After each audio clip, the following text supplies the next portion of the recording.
किसी ने क्या खूब कहा है कि लाख दलदल है पाँव जमाए रख, हाथ खाली सही ऊपर उठाए रख। कौन कहता है कि छलनी में पानी रुक नहीं सकता, बर्फ बनने तक हौसला बनाए रख। हे गाइस, मैं हूं अंकित और स्वागत है आप सबका मेरे चैनल पे। फिर आज आपके सामने एक छोटी सी कहानी लेकर। ये कहानी एक राज्य की, एक राजा जो बहुत ही अच्छा था और राज्य में बहुत खुशहाली थी।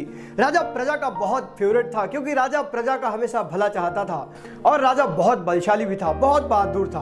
बहुत बार आजू बाजू के राजाओं ने उस पर आक्रमण किया लेकिन वो किसी से हारा नहीं। हर राजा को हरा देता था लेकिन छोड़ देता था। इस प्रकार उस पूरे क्षेत्र में उस राजा का बहुत बड़ा नाम था। सारे राजा उससे जला करते थे। और एक बार आजू बाजू के सारे राजा मिले और वो सोचने लगे कि इस राजा को कैसे हराया जाए। और उन्होंने निर्धारित किया कि इसको इसके राज्य से अगवा किया जाए और दूर कहीं ले जाकर मार दिया जाए।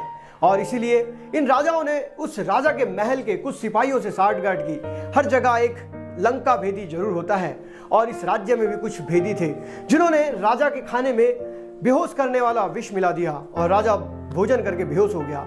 राजा को महल से अगवा करके दूर ले जाया गया और दूर ले जाकर एक पहाड़ी पर एक गुफा के पास ले जाया गया। और वहां पर उस राजा को मारने ही वाले थे कि एक राजा ने कहा कि नहीं नहीं, इसे ऐसे नहीं मारेंगे, इसे इस गुफा में हाथ बांधकर छोड़ देते हैं और गुफा का दरवाजा बाहर से बंद कर देते हैं। गुफा में वैसे भी इसे कुछ नहीं मिलेगा और ये तड़प तड़प कर मर जाएगा। और सारे राजाओं ने वैसा ही किया। उस राजा के हाथ बांध दिए और उस गुफा में अंदर ढकेल दिया गया और गुफा का दरवाजा बाहर से बंद कर दिया। अब राजा को निकलने के लिए कोई रास्ता नहीं था। जब राजा की आंख खुली तो सुबह हो चुकी थी।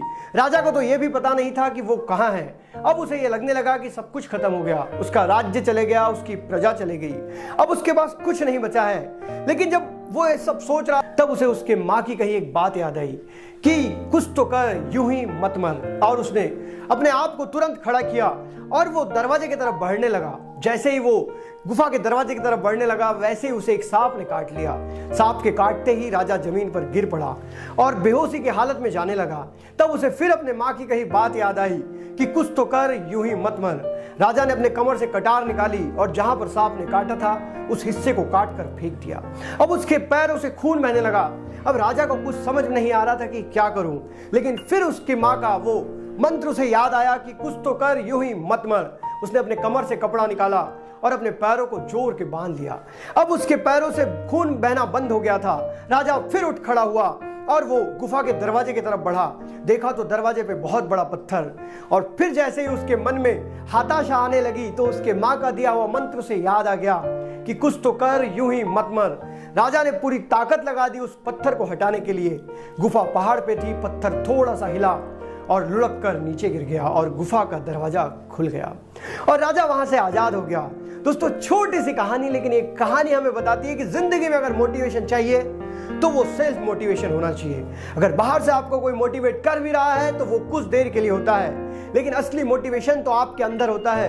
अगर आप खुद को खुद से मोटिवेट करना सीख गए तो यकीन मानिए आपको जिंदगी में कभी कोई सक्सेसफुल होने से रोक नहीं सकता।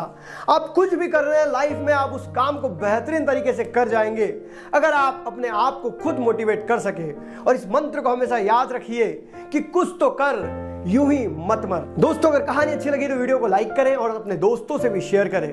मैं इस चैनल पे इसी प्रकार कहानियां लाया करता हूं। मिलते हैं अगले वीडियो में, तब तक के लिए जय हिंद, वंदे मातरम।